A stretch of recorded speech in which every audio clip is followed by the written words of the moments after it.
అందరికీ నమస్కారం. నా పేరు జానకీరాణి. నా భర్త చలమలశెట్టి జయకర్ గారు నాకు రామాయణం బుక్ తీసుకొచ్చి ఇచ్చి చదవమని నన్ను మా అమ్మాయికి చెప్పారు. రామాయణం చదివితే మన జన్మజన్మల పాపాలు పోతాయి, ఈ పుస్తకం చదవమని ఇచ్చారు. ఆ పుస్తకాన్ని చదవటం మీ ద్వారా మన పాఠకులందరికీ కూడాను వినిపించాలనే సదుద్దేశంతో రోజు కొద్దిగా ఈ రామాయణాన్ని ఈ అమ్మ చిట్చాట్ ద్వారా మీకు అందిస్తున్నాను.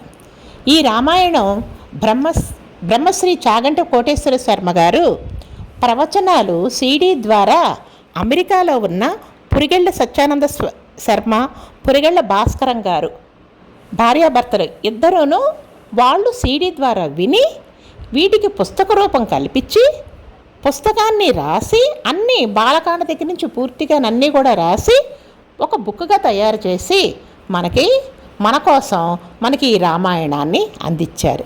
చాలా చక్కటి భాషలో, చాలా తేలికయ్యే భాషలో రామాయణం ఆది కావ్యం. ఈ కావ్యాన్ని గురించి ఒక మాట చెబుతారు.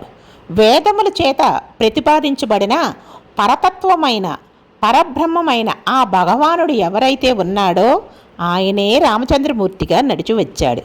ఆ వేదములు అపౌరుషేయములు కనుక ఆ వేదమే రామాయణంగా నడిచి వచ్చింది.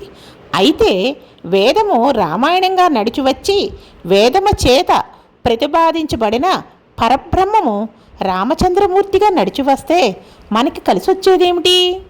స్వామి ఎన్నో అవతారాలను స్వీకరించాడు. పరిత్రాణాయ సాధూనాం వినాశాయ చతుర్షితం ధర్మ సంస్థాపనార్థాయ సంభవామి యుగే యుగే. ఎప్పుడెప్పుడు ధర్మమునకు వైకల్యం కలుగుతుందో అప్పుడప్పుడు తాను అవతారాన్ని స్వీకరించి ధర్మాన్ని మళ్ళీ రక్షిస్తాను అన్నాడు. చేసిన ప్రతిజ్ఞ ప్రకారం ఎన్నో అవతారాలను స్వీకరించాడు. అందులో రామావతారం ఒకటి. మిగిలిన అవతారాలతో పోలిస్తే మనుష్య జీవనానికి సంబంధించినంత వరకు రామావతారానికి ఉన్న వైశిష్టం చాలా గొప్పది. కేవలం రాక్షస సంహారం చేయడం కోసమే రామావతారం వచ్చి ఉంటే రావణ సంహారం అయిపోయిన తర్వాత వెంటనే రామావతారం కూడా పరిసమాప్తి కావాలి. కానీ స్వామి అలా అనలేదు. ఆయన బాలకాండలో ఒక ప్రతిజ్ఞ చేశాడు. ఆయన నేను 11,000 సంవత్సరాలు ఈ భూమండలం మీద ఉండి ఒక మనుషుడిగా ఎలా బతకాలో అని నేర్పడం కొరకే ఈ భూమండలాన్నంతా పరిపాలిస్తాను అన్నాడు. ఇక్కడ మనం ఒక విషయం చాలా జాగ్రత్తగా గుర్తుపెట్టుకోవాలి. రామచంద్రమూర్తి రామాయణంలో తన తండ్రి గారిని చాలా విశేషంగా గౌరవించాడు. ఆయన భగవానుడు కాబట్టి గౌరవించాడు.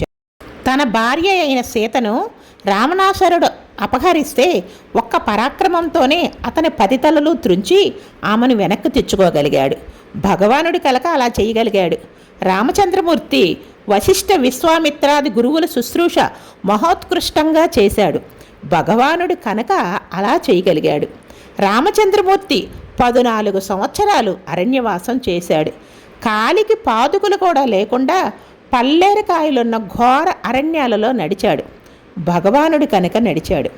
మనం ఇలా రామాయణంలో రామచంద్రుడు చేసిన ఘనకార్యాలన్నీ చెప్పుకుంటూ ప్రతిదానికి ఆయన భగవానుడు కనుక చేశాడు అనుకుంటే రామాయణం వల్ల ప్రయోజనం ఏమీ ఉండదు. అందుచేతనే అసలు మనిషిగా ఎలా బతకాలో చూపించడం కోసమే రామాయణం వచ్చింది. మన జీవితాల్లో కష్టాలు వచ్చినప్పుడు మన అందరం ఎలా బాధపడతామో రామాయణంలో రామచంద్రుడు అలాగే బాధపడ్డాడు. ఆయన తన భార్యను రావణాసురుడు అపహరిస్తే విశేషంగా విలపించాడు. యుద్ధరంగంలో లక్ష్మణుడు మూర్త చెంది కింద పడిపోతే శోకతప్త హృదయంతో లక్ష్మణ, నువ్వు లేని రాజ్యం నాకెందుకు అన్నాడు. ఎక్కడికి వెళ్ళినా భార్య దొరుకుద్ది, బంధువులు దొరుకుతారు, రాజ్యం దొరుకుతుంది. కానీ తోడబుట్టిన తమ్ముడు ఎక్కడి నుంచి వస్తాడు? కాబట్టి నువ్వు లేనినాడు నాకు ఈ భోగాలు అక్కర్లేదు, నువ్వు లేనినాడు నాకు ఈ జీవితం ఎందుకయ్యా, కాబట్టి అన్నిటినీ వదిలిపెట్టేస్తాను అని అన్నాడు. రాముడు రామాయణంలో ఒక భగవానుడిగా ప్రవర్తించి చూపించలేదు. ఒక మనిషి ఎట్లా బతుకుతాడు అలా బతికి చూపించాడు.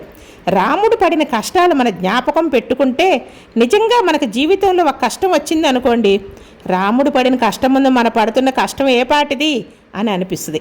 సీతమ్మ పడిన కష్టాలను గుర్తుకు తెచ్చుకుంటే అంతటి తల్లి అయోనిజ దశరథ మహారాజు పెద్ద కోడలు రామలక్ష్మణుడి చేత రక్షింపబడాల్సిన తల్లి, ఎక్కడో అంతఃపురంలో ఉండవలసిన తల్లి ఒక రాక్షసుని అంతఃపురం వెనుక ఉన్న ప్రమదావనంలో ఒక వృక్షం కింద 10 నెలల పాటు చిరిగిపోయిన చీర కట్టుకొని జుట్టు ముడి కూడా వేసుకోకుండా మట్టిలో పడి ఉందంటే ఆ సీతమ్మ తల్లి ఆ రోజు పడిన కష్టం ముందు మనం పడుతున్న కష్టాలు ఏ పాటివి?